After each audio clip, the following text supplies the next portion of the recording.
The Railway Series, Book 2, Thomas the Tank Engine, by Rev. W. Awdry. Thomas and Gordon. Thomas was a tank engine who lived at a big station. He had 6 small wheels, a short stumpy funnel, a short stumpy boiler and a short stumpy dome. He was a fussy little engine, always pulling coaches about. He pulled them to the station ready for the big engines to take out on long journeys, and when trains came in and the people had got out, he would pull the empty coaches away so that the big engines could go and rest. He was a cheeky little engine too. He thought no engine worked as hard as he did, so he used to play tricks on them.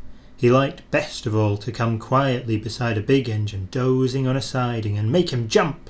Peep, peep, peep, beep, beep! "Wake up, lazy bones," he would whistle. "Why don't you work hard like me?" Then he would laugh rudely and run away to find some more coaches. One day Gordon was resting on a siding. He was very tired.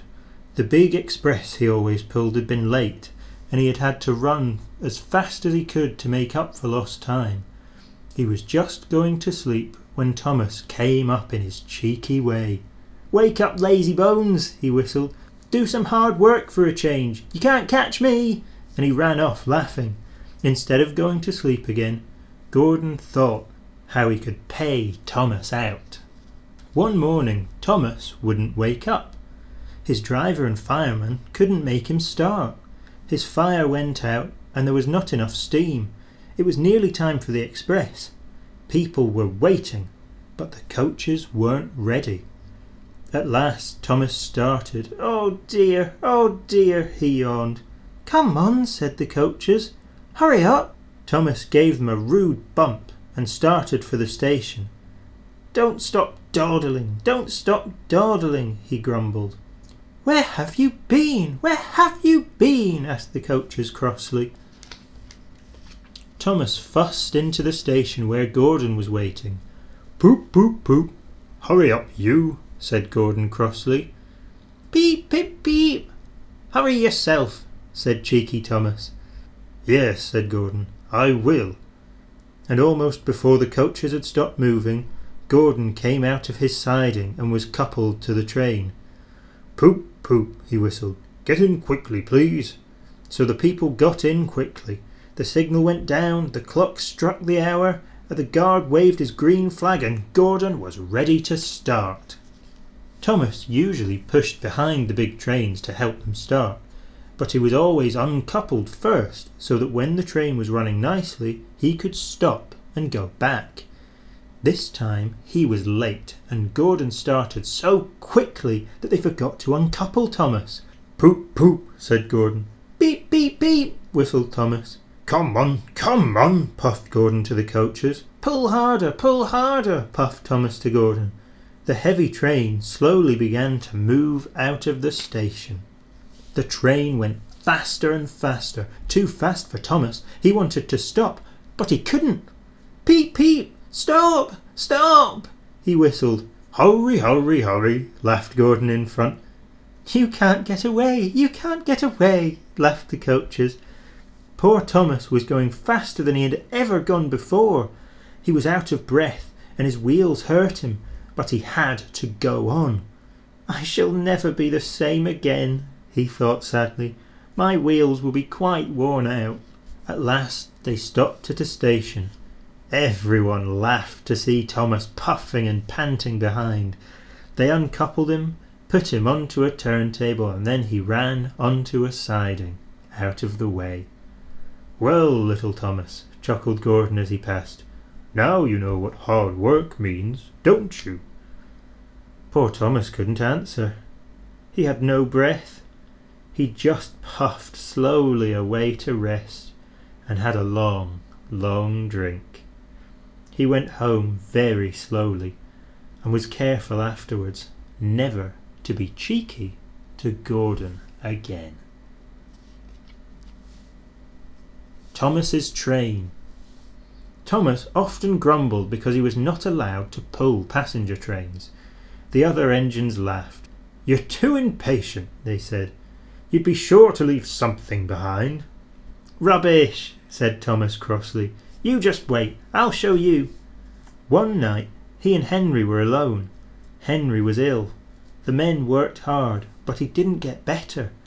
Now Henry usually pulled the first train in the morning, and Thomas had to get his coaches ready. "If Henry is ill," he thought, "perhaps I shall pull this train." Thomas ran to find the coaches. Come along," he fussed. There's plenty of time, grumbled the coaches. He took them to the platform and wanted to run round in front at once, but his driver wouldn't let him. "Don't be impatient, Thomas," he said. So Thomas waited and waited. The people got in, the guard and station master walked up and down, the porters banged the doors, and still Henry didn't come. Thomas got more and more excited every minute. The fat director came out of his office to see what was the matter, and the guard and the station master told him about Henry. "Find another engine," he ordered. "There's only Thomas," they said. "You'll have to do it then, Thomas. Be quick now." So Thomas ran round to the front and back down on the coaches, ready to start. "Don't be impatient," said his driver. "Wait till everything is ready." But Thomas was too excited to listen to a word he said. What happened then, no one knows. Perhaps they forgot to couple Thomas to the train. Perhaps Thomas was too impatient to wait till they were ready. Or perhaps his driver pulled the lever by mistake. Anyhow, Thomas started. People shouted and waved at him, but he didn't stop. "They're waving because I'm such a splendid engine," he thought importantly. "Henry says it's hard to pull trains, but I think it's easy. Hurry, hurry, hurry," he puffed, pretending to be like Gordon. As he passed the first signal box, he saw the men leaning out waving and shouting. "They're pleased to see me," he thought. "They've never seen me pulling a train before. It's nice of them to wave." And he whistled, "Beep, beep, thank you," and hurried on. But he came to a signal at danger. "Oh bother," he thought, "I must stop. And I was going so nicely too. What a nuisance signals are." And he blew an angry peep, peep on his whistle. One of the signalmen ran up. "Hello, Thomas. What are you doing here?" "I'm pulling a train," said Thomas proudly. "Can't you see?" "Where are your coaches then?" Thomas looked back. "Why, bless me," he said, "if we haven't left them behind." "Yes," said the signalman. "You'd better go back quickly and fetch them." Poor Thomas was so sad he nearly cried. "Cheer up," said his driver. "Let's go back quickly and try again." At the station all the passengers were talking at once. They were telling the fat director, the station master and the guard what a bad railway it was. But when Thomas came back and they saw how sad he was, they couldn't be cross. So they coupled him to the train, and this time he really pulled it. But for a long time afterwards the other engines laughed at Thomas and said, "Look, there's Thomas, who wanted to pull a train but forgot about the coaches." Thomas and the trucks. Thomas used to grumble in the shed at night. "I'm tired of pushing coaches. I want to see the world." The others didn't take much notice, for Thomas was a little engine with a long tongue. But one night Edward came to the shed. He was a kind little engine and felt sorry for Thomas. "I've got some trucks to take home tomorrow," he told him. "If you take them instead, I'll push coaches in the yard." "Thank you," said Thomas. "That will be nice." So they asked their drivers next morning, and when they said yes, Thomas ran happily to find the trucks. Now trucks are silly and noisy. They talk a lot and don't attend to what they are doing. They don't listen to their engine. And when he stops, they bump into each other, screaming, "Oh, oh, oh, oh! Whatever is happening?" And I'm sorry to say, they play tricks on an engine who is not used to them. Edward knew all about trucks. He warned Thomas to be careful, but Thomas was too excited to listen. The shunter fastened the coupling, and when the signal dropped, Thomas was ready. The guard blew his whistle. "Peep, peep," answered Thomas and started off. But the trucks weren't ready. "Oh! Oh! Oh! Oh!" they screamed as their couplings tightened. "Wait, Thomas, wait!" But Thomas couldn't wait. "Come on! Come on!" he puffed, and the trucks grumbled slowly out of the siding onto the main line. Thomas was happy. "Come along, come along." "All right, don't fuss. All right, don't fuss," grumbled the trucks. They clattered through stations and rumbled over bridges. Thomas whistled, "Beep, beep," and they had rushed through the tunnel in which Henry had been shut up. They then came to the top of the hill where Gordon had stuck. "Steady now, steady," warned the driver, and he shut off steam and began to put on the brakes. We're stopping, called Thomas. "No, no, no, no," answered the trucks and bumped into each other. Go on! Go on!" And before his driver could stop them, they had pushed Thomas down the hill and were rattling and laughing behind him. Poor Thomas tried hard to stop them from making him go too fast. Stop pushing, he hissed, but the trucks would not stop. Go on, they giggled in their silly way. He was glad when they got to the bottom. Then he saw in front the place where they had to stop. "Oh dear, what shall I do?" They rattled through the station, and luckily the line was clear as they swerved into the goods yard. "Oh!" groaned Thomas as his brakes held fast and he skidded along the rails. "I must stop!" And he shut his eyes tight. When he opened them, he saw that he had stopped just in front of the buffers. And there, watching him, was the Fat Director. "What are you doing here, Thomas?" he asked sternly. "I've brought Edward's trucks," Thomas answered. "Why did you come so fast?" "I didn't mean to. I was pushed," said Thomas sadly. "Haven't you pulled trucks before?" "No." "Then you've got a lot to learn about trucks, little Thomas. They are silly things and must be kept in their place. After pushing them about here for a few weeks, you'll know almost as much about them as Edward. Then you'll be a really useful engine." Thomas and the Breakdown Train. Every day the Fat Director came to the station to catch his train, and he always said "Hello" to Thomas. There were lots of trucks in the yard.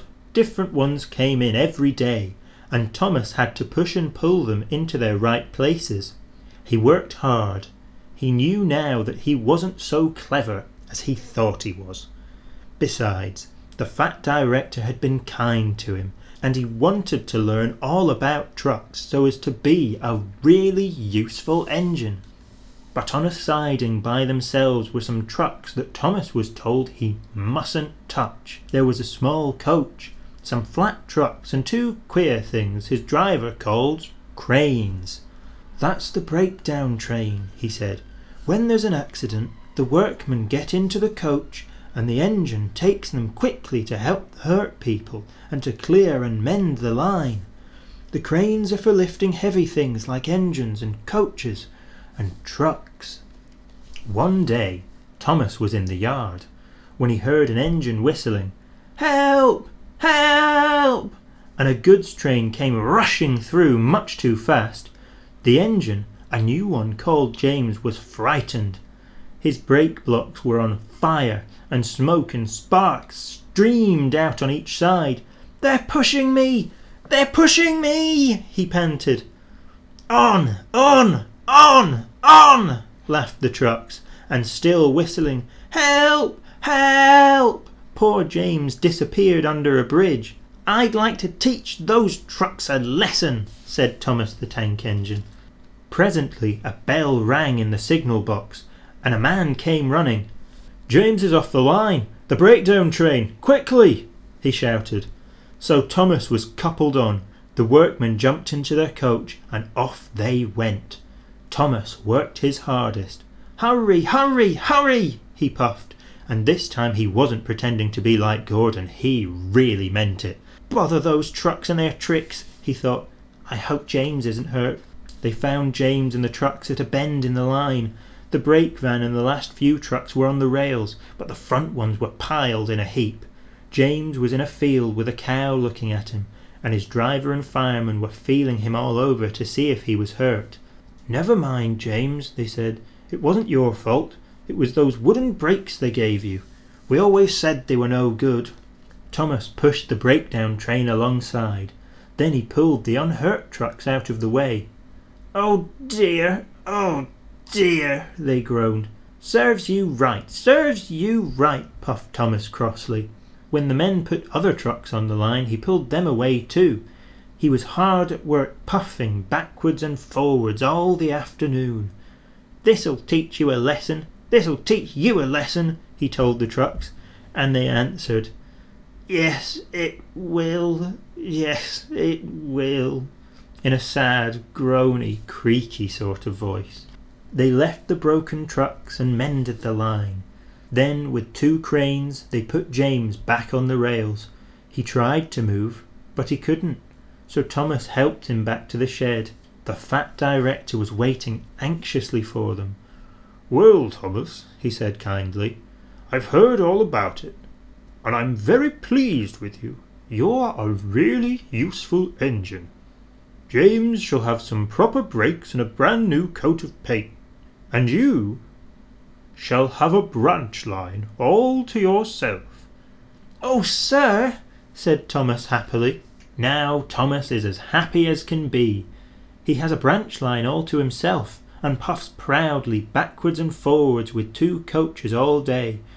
He is never lonely, because there's always some engine to talk to at the junction. Edward and Henry stop quite often and tell him the news. Gordon is always in a hurry and doesn't stop, but he never forgets to say "poop poop" to little Thomas, and Thomas always whistles "beep beep" in return.